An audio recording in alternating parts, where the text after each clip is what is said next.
Hello everyone and welcome back to my channel. आज हम बात करने जा रहे हैं दो आईपीओस के बारे में जिसका इश्यू ओपन हो रहा है 11th ऑफ जैन से और जो चलेगा 15th ऑफ जैन तक। दो कंपनीज है, पहली है Australian premium solar India limited जो कि लिस्ट होने जा रही है एनएसई पे, और दूसरी है न्यू स्वेन मल्टीटेक लिमिटेड जो कि लिस्ट होने जा रही है बीएसई पे। तो आइए जानते हैं कि आपको कौन सी कंपनी में सब्सक्रिप्शन भरना चाहिए। तो पहली कंपनी के बारे में हम जानते हैं, वो है न्यू स्वेन मल्टीटेक लिमिटेड जो कि बीएसई पे लिस्ट होने वाली है। ये पूरा का पूरा जो इश्यू है वो उसका इश्यू साइज है 31 to 33 crore as at a different price bands, और ये पूरा का पूरा फ्रेश इश्यू है और कोई भी ऑफर फॉर सेल नहीं है। ये कंपनी एस्टैब्लिश हुई थी 2009 में और ये अभी मैन्युफैक्चर करती है हाई क्वालिटी फार्म मशीनरीज। ये एक्चुअली ये बिजनेस में है 1985 से, और इन्होंने स्टार्ट किया था as an automotive parts manufacture करने से, और इन्होंने 2009 से स्टार्ट किया है फार्म मशीनरीज में। अब हम इसके अगर FY23 की बात करें तो इनका टोटल लॉन्ग टर्म बोरोइंग्स था 22.69 करोड़, शॉर्ट टर्म बोरोइंग्स था 16.46 करोड़, और इनका फिक्स्ड एसेट्स था 53.58 करोड़।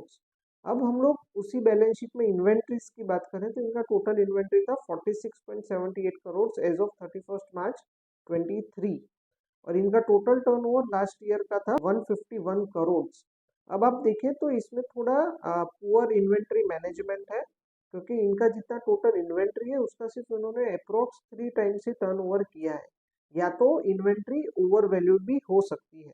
अब हम लोग FY22 से कंपेयर करें तो इनका सेल्स ग्रोथ जो FY23 में था वो सिर्फ 4% था, लेकिन अगर आप प्रॉफिट ग्रोथ की बात करें तो profit growth compare to FY22 था 270%। मतलब शायद प्रॉफिट थोड़ा फ्लक्चुएटेड हो सकता है या ओवर वैल्यूड हो सकता है या कुछ उसमें एडजस्टमेंट्स किए हो सकते हैं, जो कि मुझे डाउट है कि वो शायद स्टॉक रिलेटेड एडजस्टमेंट्स हो सकते हैं। अब इसके लिटिगेशंस की बात करें तो टोटल प्रमोटर्स पे 14 लिटिगेशंस चल रहे हैं जिसका टोटल वैल्यू हो सकता है 1.82 करोड़। इसके कंटिजेंट लायबिलिटीज की बात करें कंपनी की तो it was 3.60 crore as of March 23। अब FY23 में जब मैंने रेड हेरिंग प्रोस्पेक्टस पढ़ा तो इसमें मुझे एक चीज और जानने को मिली कि इनके जो रिलेटेड पार्टी ट्रांजेक्शन है तो परचेजेस जो भी है उसमें 50 करोड़ परचेजेस इन्होंने रिलेटेड पार्टी या अपनी दूसरी कंपनी से किए हैं, और इनका जो सेल्स है वो 11.52 करोड़ रिलेटेड पार्टी के साथ हुआ है। अब जो दूसरी कंपनी है उसका नाम है ऑस्ट्रेलियन प्रीमियम सोलर जो कि लिस्ट होने जा रही है एनएसई पे। इसके इश्यू साइज की बात करें तो इसका टोटल इश्यू साइज होगा 26 टू 28 करोड़ के बीच में eight a different price band. ये पूरा का पूरा फ्रेश इश्यू है और कोई भी ऑफर फॉर सेल नहीं है। ये कंपनी 2013 में रजिस्टर्ड हुई थी इंडिया में। इसने दिसंबर 2013 में 40 मेगावाट प्लांट डाला था प्रोडक्शन लाइन गुजरात में। ये बेसिकली है मैन्युफैक्चरिंग करती है ये सोलर पीवी मॉड्यूल्स, इन्वर्टर्स और वाटर पंप्स में।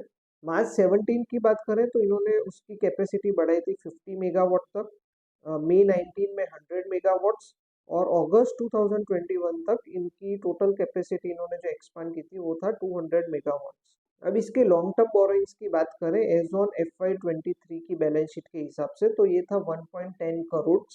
इसके शॉर्ट टर्म बोरोइंग्स की बात करें तो वो था 1.12 करोड़, और इसके फिक्स्ड एसेट्स की बात करें तो ये इसका टोटल बुक वैल्यू था 6.92 करोड़।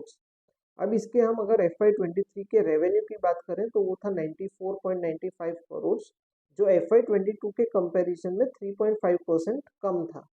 इसके प्रॉफिट बिफोर टैक्स की बात करें तो वो था 4.52 करोड़, और प्रॉफिट बिफोर टैक्स का जो परसेंटेज था वो था 4.76%, जो FY22 में जिसके कंपैरिजन में था 3.72%, और FY21 में वो था 3.24%। अगर लिटिगेशंस की बात करें अगेंस्ट प्रमोटर्स तो टोटल 6 लिटिगेशंस चल रहे हैं जिसका टोटल वैल्यू है सिर्फ 20.37 लैक्स। कंटिजेंट लायबिलिटीज की बात करें तो कंपनी की कंटिजेंट लायबिलिटी है 1.22 करोड़। मुझे और कुछ बैलेंस शीट में ऐसा कुछ दिखा नहीं पीएनएल या बैलेंस शीट में कि जिसके बारे में कमेंट कर सकूं। अगर दोनों में से अगर आपको आईपीओ में अगर एप्लीकेशन करना है तो I will prefer the second one, जो है Australian premium solar India limited. और ऐसे और वीडियोस के लिए मुझे लाइक कीजिए, शेयर कीजिए, कमेंट कीजिए और सब्सक्राइब कीजिए। और याद रखिए, dreams do come true. Thank you.